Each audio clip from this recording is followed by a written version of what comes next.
Yo, what's up, everybody? It's your boy, the RLC leader, JJ Stewart. I want to welcome y'all back to JJ Stewart RLC Reacts. We're doing a reaction to Bobby Talks, which he's breaking down everything we need to know about the Lanterns series. I'm so excited for it. So let's stop all the talking and let's get it. Out there, welcome back to another video, and today we're gonna go over Alright, I'm gonna push the camera here, as well as some plot theories that combine this kind of deep dive of what's been said so far. So, title: Everything We Know About DC Lanterns, Villains, Huge Theories, Blackest Night, and More. Man, if we get the Blackest Night, oh my god. If not, y'all, Saturday, I need to put my camera on that side, so, because I'll sit right here. Saturday or Sunday, maybe not, I don't know, I gotta see. I'm in the process of moving right now. But they got a new event, another event for the Lantern on DC Universe Online. And I gotta play it. I'm so excited. I love the storyline too from the Gray Lanterns. So let's get in here. People are saying that we're supposed to be getting Sinestro. I would figure we would get Sinestro, and I don't know about Atrocitus. Atrocitus would be good too if we get the Atrocitus. But I feel like that's going too fast. You got to start off small with the Yellow Lanterns, then start introducing all the other Lanterns.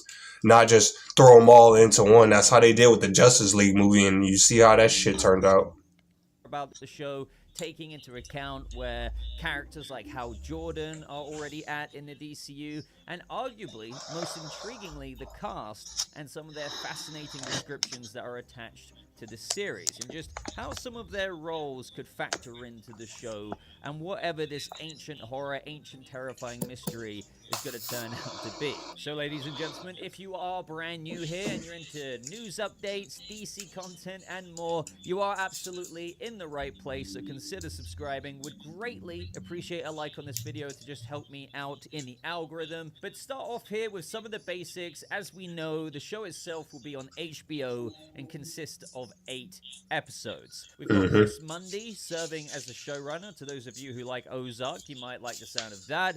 And he's also executive producing, while Damon Lindelof and Tom King co-wrote the series with Mundy and also executive produced the show. So we know from the initial announcement from Peter Safran that our vision for this is True Detective, which, as many of you know, when I first heard that, I loved the idea of a True Detective-inspired Lantern show, which reminds me, if you haven't somehow seen True Detective Season 1 with Matthew McConaughey and Woody Harrelson, go do that now. And the basic plot premise from the logline for Lanterns is the series follows new recruit John Stewart and Lantern legend Hal Jordan, 2 intergalactic cops drawn into a dark, Earth-based mystery as they investigate a murder in the American heartland. But one thing about this is that even though the tone of the show, as it's being described, is one that has caught the attention of many people, including myself, of course, there are also many others who are understandably a bit apprehensive, as when tackling a live-action Green Lantern series,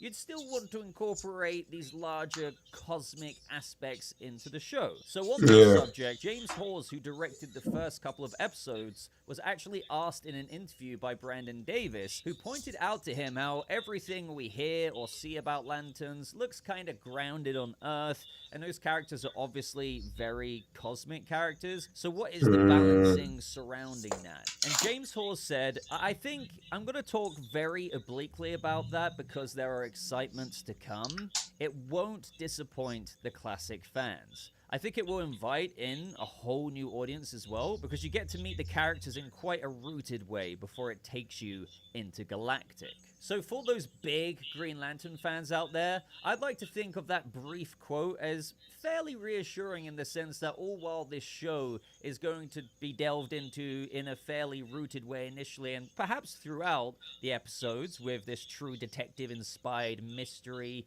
and story, but it's good to hear that it will still take things intergalactic, apparently. Yeah. And thus the cosmic connective tissues should still be a reverberating aspect to the DNA of the Lantern series in more ways than one. I mean, for me, in addition to Green Lantern rings that we'll see featured in all kinds of ways, we literally have a couple of aliens already cast in the show, which brings me to said castings. So before we delve more into the story and what's being teased there, as we all know, our two main characters in Lanterns are Hal Jordan, played by John Carl Stewart. Chandler, and John Stewart, played by Aaron Pierre.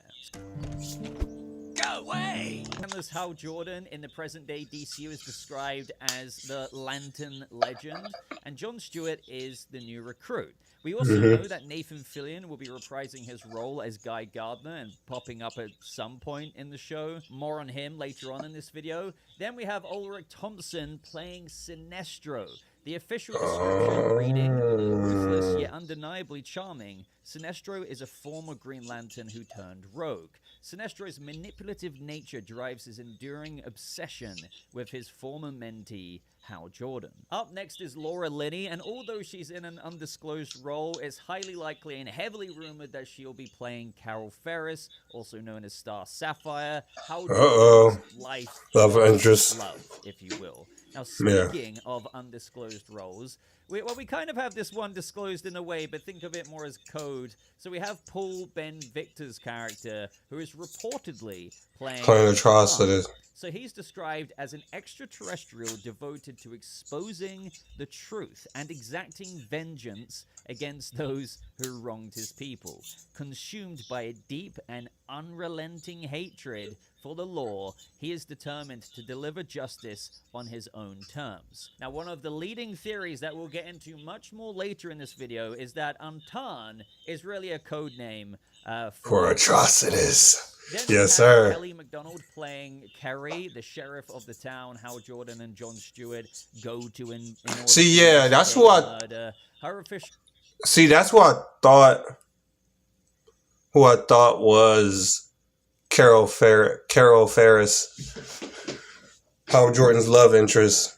So it's not her because they already got somebody for her. So okay, that makes sense. I don't know how I would like this. I don't know. I mean, I guess the TV show, you can introduce them, the other Lanterns, but hopefully they don't mash them all in there too much is what I'm not hoping they don't do. Like, hopefully they do it right and they don't play it wrong and do it wrong like Justice League and just throw them all in there and then be like, boom, there y'all go. There go y'all Lanterns. Y'all should be happy. Because I want to know backstories and stuff from the characters. Description states, a no-nonsense woman deeply devoted to her family and close-knit town. Her resilience, shaped by a complex past that's hardened her resolve, anchors her when the community's secrets begin to surface. It's also been widely reported that the character is believed to be a potential love interest for Carl Chandler's Hal Jordan, which is interesting. Then as for a couple of the main players in the town, we have Garrett Dillahunt playing William Mason. So his description describes him as a self-righteous, conspiracy-minded man who masks his ruthless ambition behind a charming and calculated facade.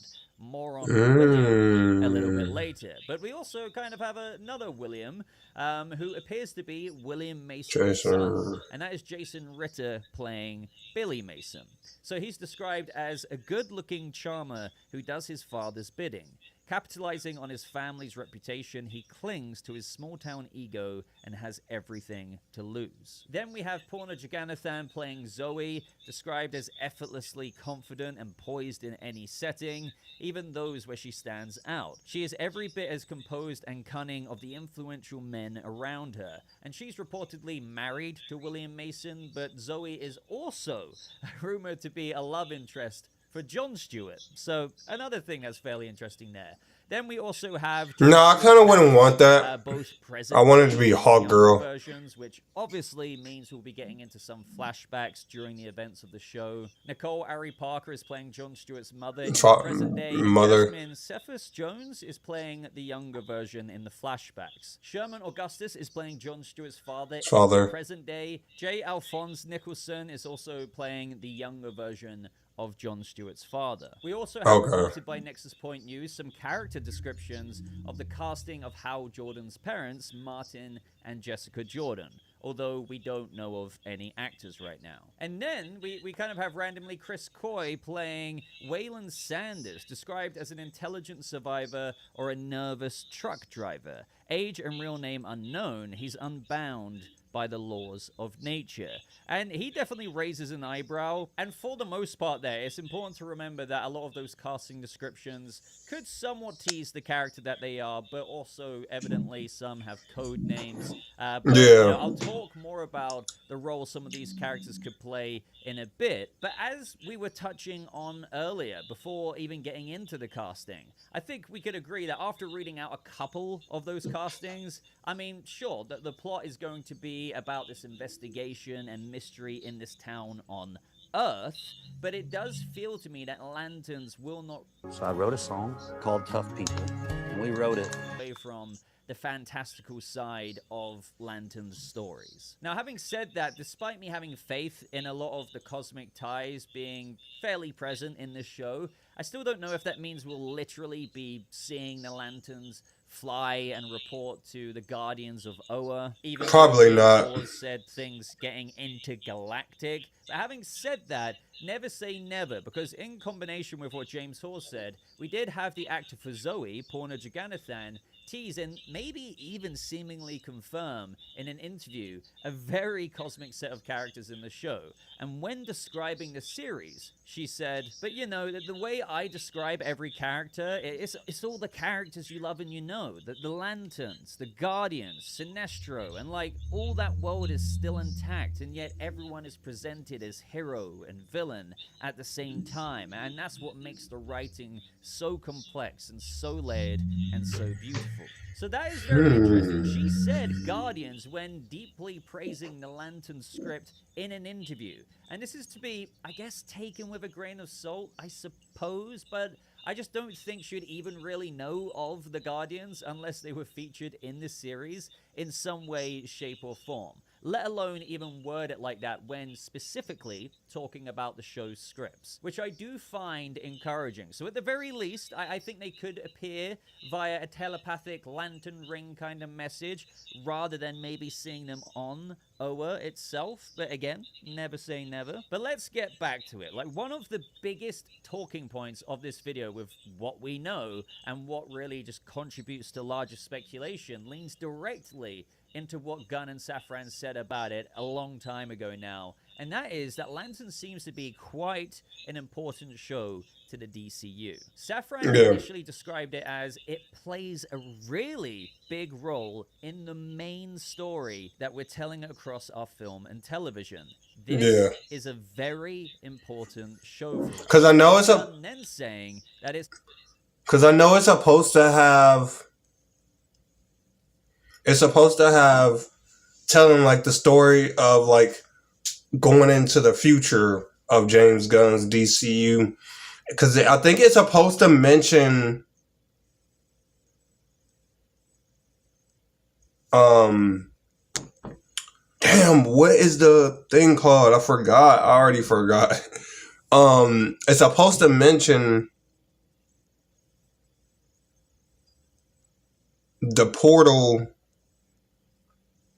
Or not the portal, but the dimension that Peacemaker went into. Salvation. There he goes. There is it. No, is it sanctuary? Or is it? No, it's salvation. I thought it was salvation. Ain't it salvation? Or sanctuary? No, that's not. That's Walking Dead. I'm getting it mixed up. Salvation. He calls it Project Salvation. Yeah, there it is. Yeah, because I like saying that. Salvation. Yeah, I think it's supposed to tie in with salvation. And we're supposed to learn about it too. Because we getting Guy Gardner, who's probably not going to show up until like episode 7, 8, maybe. I say 7, 8, or 6. He's going to show up. And I think all the other episodes are going to just be, excuse me, Hal, John, and if this is true, some of the other Lanterns. That's why I'm hoping that they don't rush it since it's only 8 episodes. Like, we don't need to know everything. Don't have to rush it. You can tell, like, small stories, and then we can pick them back up in season 2. And then if they don't give us a season 2, they can give us a Lantern movie that just picks up from the season. But I would want them to do a season 2 and then push it into the movies. Terrestrial-based mystery that leads into the overall story that we're telling throughout the different movies and television shows. We find this ancient horror on Earth, and these guys are basically super cops on Precinct Earth. So ever since we heard those words at like the beginning of 2023 now, that they've always stuck with me. Lanterns in some way and somehow will impact the DCU's overarching story, literally being described as playing a really big role in the main story that we're telling across film and television. I mean, I think we can all agree here, that's a pretty big deal. And all while we're yet to learn exactly what it is in Lanterns that could impact the DCU story to such an extent, I think a lot of us are assuming that the Lantern show could be setting up a larger obstacle or villain for the heroes of the DCU to face off against as even more projects unfold throughout the years. Now, all while Lanterns will have its own obstacle to overcome in its plot and in the 8-episode season, there could still be something introduced that's even more formidable behind the smokescreen of the season's seeming resolution. What we have to go on so far is that while Hal Jordan and Jon Stewart are investigating like they can murder in this, like it could be something where like one of them can come across like salvation, like the Doors, or see something like mysterious happen. Like you could have like something like Jon Stewart, like he's already going to be investigating what Hal Jordan. You could have something where like they come across something and Hal basically tell John to go home, and he goes off and finds some, like, he investigates something or sees something happen, and he flies over to like a building or something, and it could be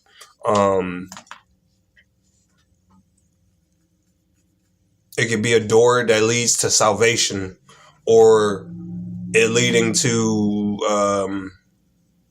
Argus, something like that, where like you'll see it and you'll see Peacemaker, or like something like that, or they capture how, like, he discovers, like how they captured Peacemaker. They could do something like that with him having his lantern ring, but they can have it either two ways. They could do it is either have it where his lantern ring before it, like say they throw Hal and Salvation, like they throw him in there, and his ring just barely, but it gets out and it flies to Jon Stewart, and then it says something like, Jon Stewart will return and Man of Tomorrow.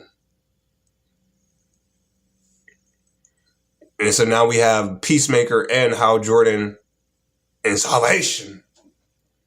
Or you could have something where like, or you could have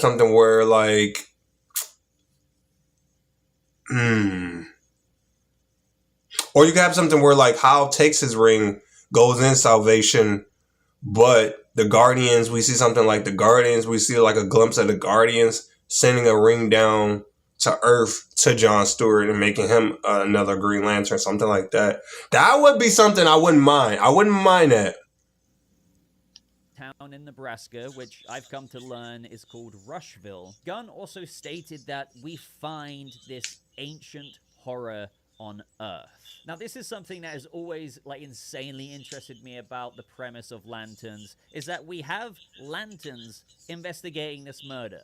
The reason why I say that is fascinating to me is because it's an investigation that necessitates the involvement of Green Lanterns. Otherwise, you could just say, why isn't Sheriff Kerry handling the whole investigation herself in her own town? Or if it's maybe a bit more serious, why isn't the FBI getting involved in the case? Nope, this has gone all the way up the ladder to demand the attention of Green Lanterns. So what I believe we can take out of that is perhaps the character who was murdered could be of some note in the DCU and is regarded as not only important to also Lanterns, but Or it could be a former Lantern. The nature of the death is highly suspicious and one that Lanterns can help identify. And that leads to also what Gunn describes as, in it, they discover a terrifying mystery. Well, I think one casting in particular from what we read out earlier could be a very important signifier of how this mystery could start and what it is about the murder that even gets the attention of the Green Lanterns. But more on that part a bit later. First, the casting. This is where we can talk about Paul Ben Victor's character, as I think he could have an important role, to say the least, to play in the story. So Paul Ben Victor's character, once again, is described as an extraterrestrial devoted to exposing the truth and exacting vengeance against those who wronged his people. And although this cannot be guaranteed as of when recording this video, as I mentioned earlier, this literally sounds like Atrocitus. Atrocitus, yeah. Goes on to say, like, consumed by a Consumed. unrelenting Hatred, yeah. law. He is determined to deliver hatred for the law. He is determined to deliver justice on his own terms. So you carry that with you as we get into this next bit. So to recap here, or for those of you who don't know already, before the Guardians of Oa created the Green Lantern Corps, their first attempt to protect the universe was through creating a police force known as the Manhunters. These artificial robot enforcers, and they served the Guardians for like freaking eons. But eventually, long story short and simplified here, their coding got pretty twisted to the point of viewing the solution to maintaining order was to remove and eliminate all organic life. So let's just say that this led the Manhunters to descend upon the worlds, the literal many worlds of Sector 666, and they slaughtered every single being that they came across. Now, out of this, there were only 5 beings that survived the entire massacre, and they formed the group known as the 5 Inversions. And they were led by one of the 5 survivors, none other than Atrocitus, vowing to, kind of avenge their sector.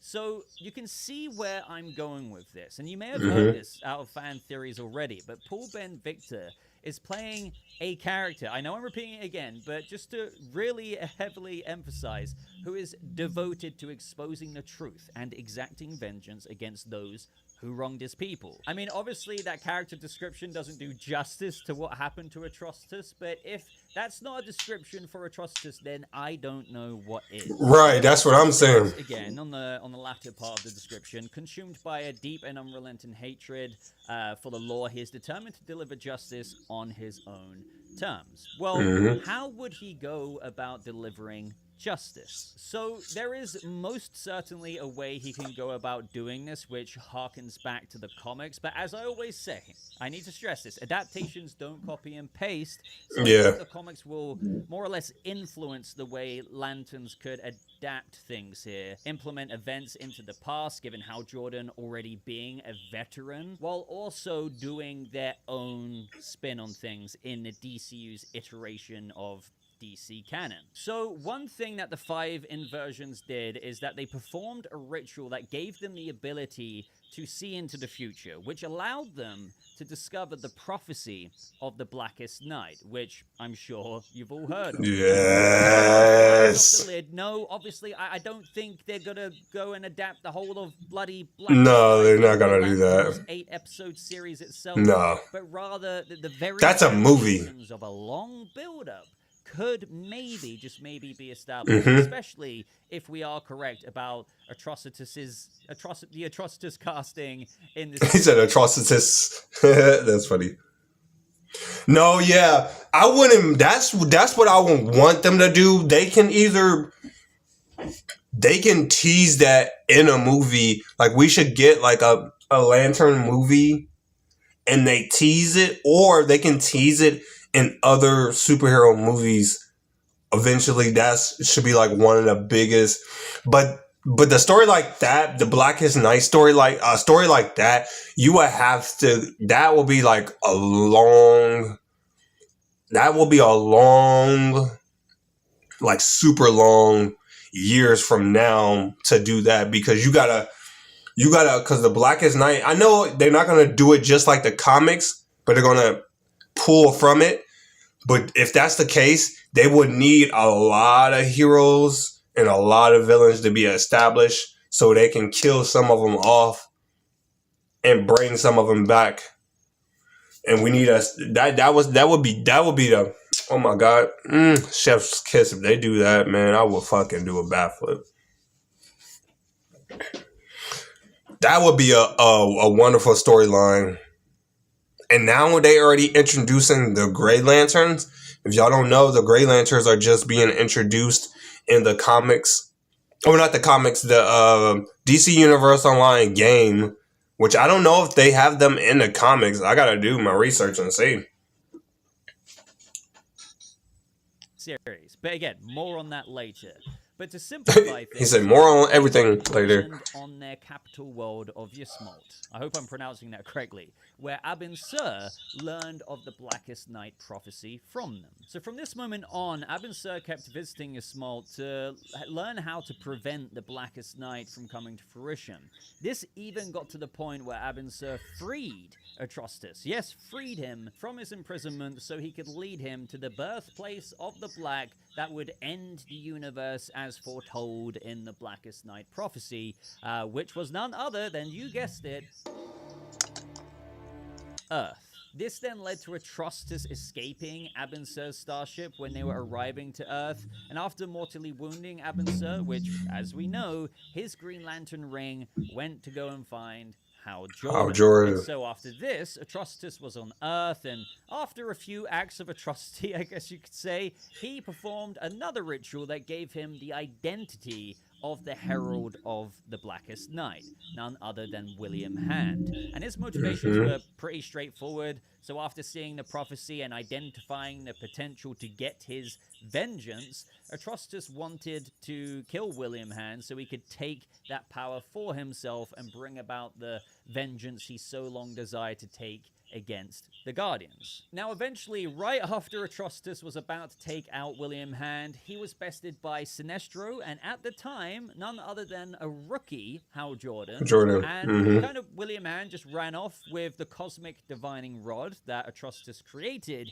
in order to be able to kind of contain the power of the Black, which, you know, William Hand later uses himself as a weapon. Now, I know that's a lot of information, and kind of without reciting every inch of the story, the reason why I got into all of that is because it just wouldn't surprise me if some version of these events have happened in the DCU, and possibly where things can even be going in the Lantern series.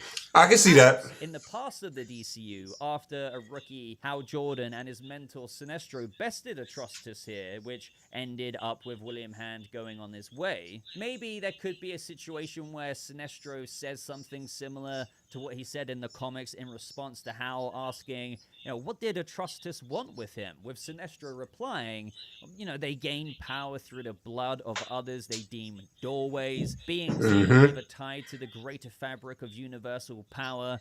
Utter nonsense. Now, I don't want to be too specific here with going down the rabbit hole of predicting lines that they're also got to say in the show.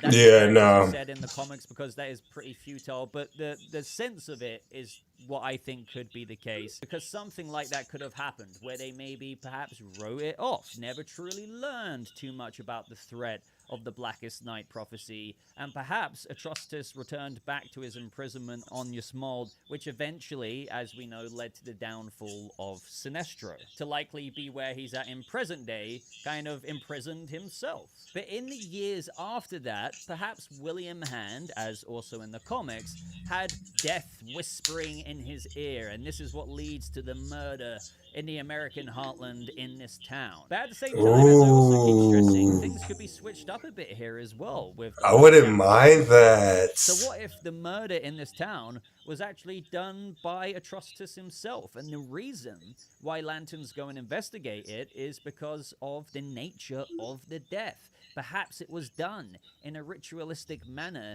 in the way that they have seen before with Atrocitus in the past. And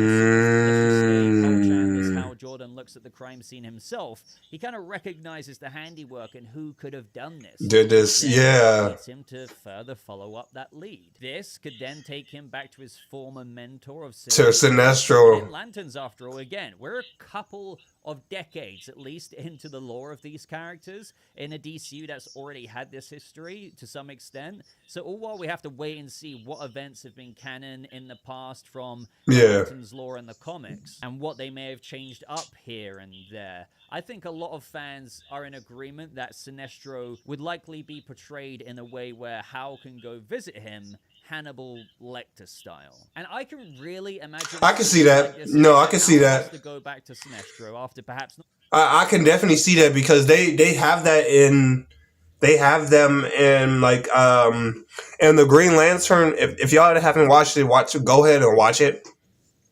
I gotta rewatch it again because it's so good. The Green Lantern animated series, that's how they have a lot of people locked up. Just the same way like how we Americans, well, for US, I was gonna say, everybody, how they basically, well, I guess it's different back then to now. Because I was going to say like cowboys, but they basically did the same stuff, but theirs were like different.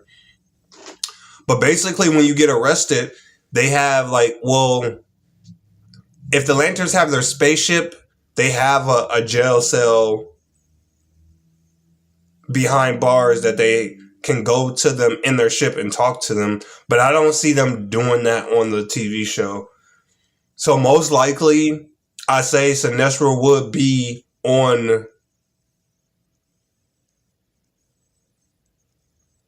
Oa, and he would have to go visit him, and we would probably see like a cutscene of him like flying off to space, and then the next cutscene showing us inside of the him, or they show like us.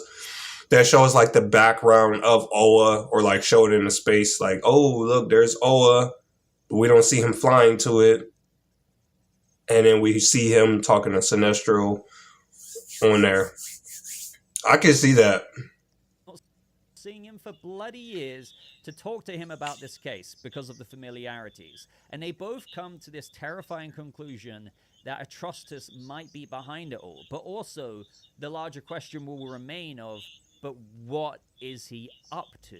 This could even lead to Hal Jordan recovering this message from Abin Sur in the comics, where he details how he tried to prevent or learn more about the Blackest Night prophecy, how he came to learn of it, which involved Abin Sur learning about the massacre of Sector 666 that the Manhunters did, how this gave birth to the 5 inversions, and Atrocitus just seeking the power on Earth that has the potential to destroy the universe. Like, maybe this very moment is given to Hal Jordan and John Stewart in the series instead of Sinestro and Hal Jordan, and that leads them to go back to Sinestro. For example, perhaps Sinestro has seen the message before, but he didn't buy into it, but reveals it to Hal nonetheless all these years later in the events of the DCU, because perhaps where he once thought there was nothing to it, as he never believed in prophecies, upon more information now, maybe there is something that maybe I should tell Hal Jordan about this just in case there is something more.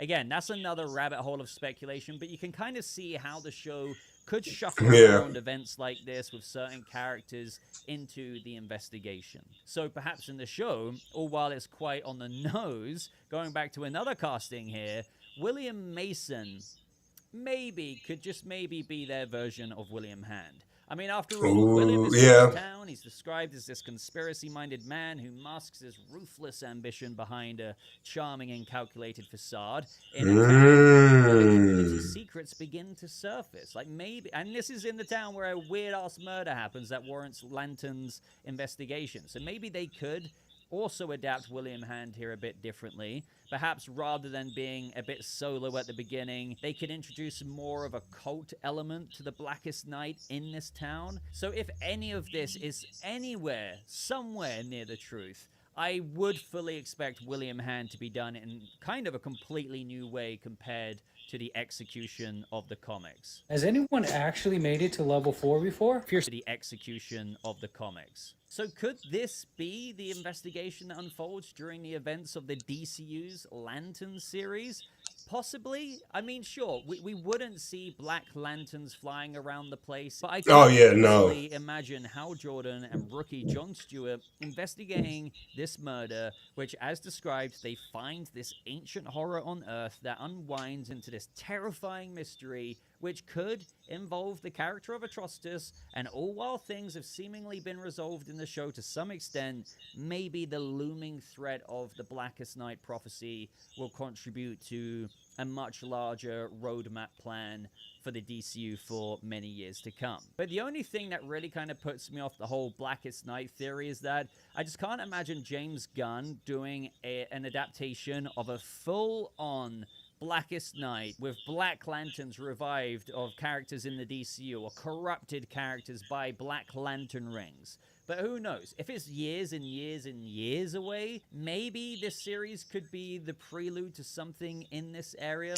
Yeah, that's what I'm thinking. So all while I do struggle with that, I also just struggle to identify what else could really link back to what Gunn and Safran teased with this ancient horror on Earth. I mean, obviously in DC Comics, there are a lot of things that could be pulled from. I mean, sure, you could say other things like... They could do the Manhunters. There was some surviving Manhunters, as a few... I wouldn't mind that. And slowly, attempted to slowly rebuild their forces and strike again. And that would be a really cool threat, but, you know, when you think more about that, I don't really see how that would relate to the cast of this show, this investigation into this town where there's this mysterious murder that demands the attention of lanterns. Why the hell would a random manhunter do that? You know, just one murder in this town that, trickles into something much bigger. Another idea, I suppose, of an ancient horror could relate to the villain known as Eclipso, as we also have before. You know, as many of you know, Eclipso is an insanely powerful character, and again, they could adapt him a bit differently here, but you could also argue that the black diamond of Eclipso could be unearthed in this town, and it could lead to all sorts of chaos that gets the Lantern's attention. So overall, with all of that, I would really just love your input for you to try and help me make sense of some of this. I know we're working on not a ton of information, but what we do have really does kind of send you down a certain pathway. So to end off this video, there's also a couple of other characters that I've got some ideas about with what could be going on here. So I have been wondering about Guy Gardner's role in the show. I mean, in Jon Stewart's first appearance in the comics, the story is introduced with Guy Gardner, the alternate choice to be Earth's Green Lantern at the time, was injured. And so we have one of the Guardians of Oa basically telepathically contacting Hal Jordan to inform him that they want to designate another substitute for Hal. And so Hal kind of reluctantly makes his way to Jon Stewart to recruit him. Obviously, this is a very old comic, a very simple one story, but I think I had this suggested to me on a live stream, and at first I was like, nah, surely not. But with Nathan Fillion likely only having a small role in the show, because this is overall about Hal Jordan and Jon Stewart. And we know that Nathan Fillion's time on the show is spent with Jon Stewart. It does make me wonder if they could actually do a sort of adaptation of this. Maybe Guy Gardner, let's just say, he gets injured, and this is how Jon Stewart gets thrown into the fold with his own destiny as a Lantern. Now, to stress it, I think Guy Gardner will be fine overall, but it just wouldn't surprise me if they want to harken back to a very original origin in Hal, who may be possibly retired at this point, could be commanded and instructed telepathically by the Guardians, and that's how we see the Guardians that Porno Jagannathan mentioned, and they tell him to find Jon Stewart, and that brings them together in the rest of this series. And I can imagine how this would actually match up nicely to how Hal acts in that first Jon Stewart appearance, where he doesn't really think Jon is a good choice or pick by the Guardians, but hey, their judgment stands, so he has to roll with it. But along the way, he comes into the buddy cop kind of spirit of things, as described by James Hawes, bonds with Jon Stewart and comes to respect him more and more as the show unfolds. And I can also imagine if Hal has been out of action for a while, and again, like, there's no concrete information on that, but I could just imagine there being a bit of the trope of him finding the lantern legend inside himself that has lied dormant for some time. So that may or may not happen. I kind of have no idea, but I actually quite dig that theory. But why do I say that Hal Jordan could be maybe inactive in the present day DCU? Well, I think we can all agree that Hal here looks just a bit run down. And when we combine this with the casting of Laura Linney as reported and rumored to be Carol Ferris's Star Sapphire, I've always had the theory that something could have happened in the past that severely impacted him. So yeah, that would be, what if something happened to Carol Ferris? Something that haunts Hal Jordan. I know whenever I've suggested this in the past, many people are kind of like, well, for all we know, why couldn't Carol have just gone off as Star Sapphire and just left Hal Jordan? And, you know, I don't know, she's been fairly morally ambiguous in both hero and a bit of villain at times, so why do I have to speculate that she died? Well, I don't know, I guess she could have gone off and just left him or something like that, but with the whole adaptations, not copy and pasting here, I can imagine that they might give the backstory to Hal that at some point in his past, and what is likely to be at least a couple of decades of being a Green Lantern, that at some point he may have lost Carol, and this could just be a huge part of his backstory on the show that got him to where he's at when we pick up with episode 1. I know from behind the scenes, by the way, that Hal isn't I wouldn't mind that. Best conditions, and it, you know, because that is, and it's funny he says that, because that's funny, because that's funny he says that, Bobby says that, because it's funny, because I like how I just said because twice.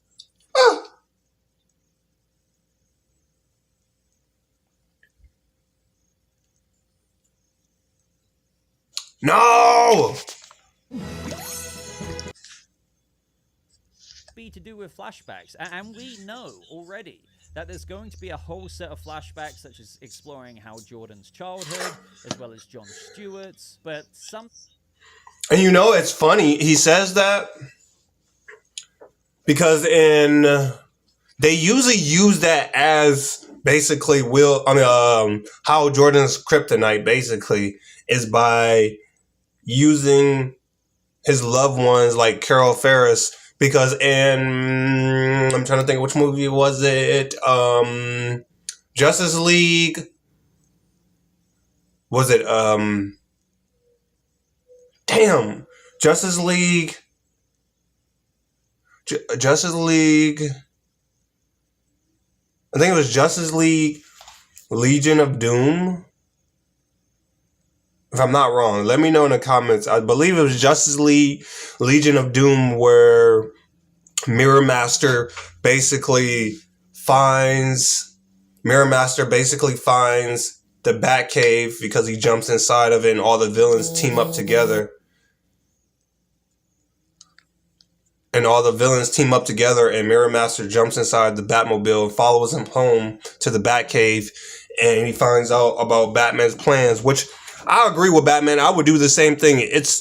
You have a whole power team, a power superhero squad.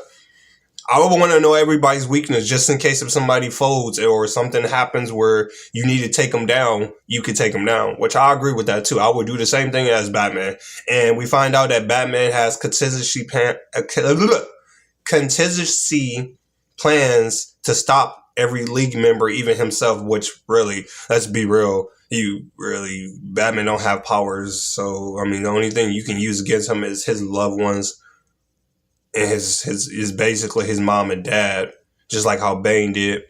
And we see in that movie, we find out each member of the League of Doom has their vengeance against all the other members. Like we see for Hal Jordan, he's like the main plot I wanted to bring up. We see for Hal Jordan, Batman's contingency plan for him is to take his will away by making him see Carol Ferris die, or her judging him on his relationship with her and being a lantern. You see in the movie, she dies and he loses his will for that because he couldn't save her. And I wouldn't mind them bringing that like that to the show, having it be like something like that. That would be good as hell. I wouldn't mind that. I'm so excited for it. Thing about all of this is telling me that he could have lost her, especially in a DCU that already has a rich history. And given just how late in the game we're visiting this version of Hal Jordan, already having lived a majority, I gotta get some other headphones. These ones keep falling on my ears, and then outside the realms of possibility. But hey, once again, just complete and utter speculation there. But I think for now, I mean, I say for now, but this has been a long-ass video. Yeah. Thing I wanted to kind of blurt out about Lanterns with what we know, what we know about the characters, how we could kind of factor that in with possible, plot theories and stuff. So although I am hoping to learn more, maybe in October at New York Comic Con, that would be amazing. This is something to kind of tide ourselves over until then. And I would just love to hear any and all thoughts of what you thought about what I had to say. Let me know if you have any bonus, like solid theories that you could realistically implement into what we're working with the parameters of the show and where these characters are at. But if you got to this point in the video, I would deeply appreciate a like rating. Consider subscribing for more bonus videos like this on the channel, in addition to like reviews and news updates. But until next time, guys, I'm gonna love you and leave you. So again, really appreciate you guys watching. I hope you have a lovely rest of your day, and I'll see you fellow Lanterns in the next video. Goodbye. yeah, I'm definitely agree with some of the stuff he actually was saying in his theories and putting some of my theories in there too. If y'all want to check him out, it's Bobby Talks. He's the person he's like the number one person I go to. Him and New Rockstar are like the two news like outlets persons that I go to for my DC and like non-DC Marvel horror, vampires, stuff like that. They're like the number ones I go to. And in emergency awesomeness too. He's another one. So 3. But I got hip to Bobby Talks like it was either, I think it was last year or the year after. I think it was like last year. Yeah, I think it was last year I got introduced because I was watching New Rockstar and then I seen a video of Bobby talking about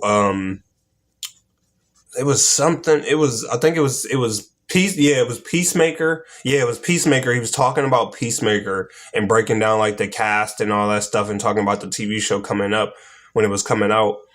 And that's when I got hip to him. So make sure y'all show him some love. I'm about to hit that like button on there. Buy him. Make sure y'all go show him some love. And while y'all down there in the comments, make sure y'all go show your boy some love. Your boy appreciate it for rocking with me, sitting here in this hour-long video. Let me know y'all thoughts in y'all comments. Just like he said, let me know y'all thoughts in the comments below. Make sure y'all get y'all power rings. Yeah, powder rings. Make sure y'all zap that like button, zap that subscribe button, become a member of the Red Lantern Corps. It's been your boy, the ROC leader, JJ Stewart. I want to thank y'all for coming by. JJ Stewart, ROC Reacts. And I'll see y'all for the next one. Take care, my fellow Lanterns. Hey, we out of here. To space we go!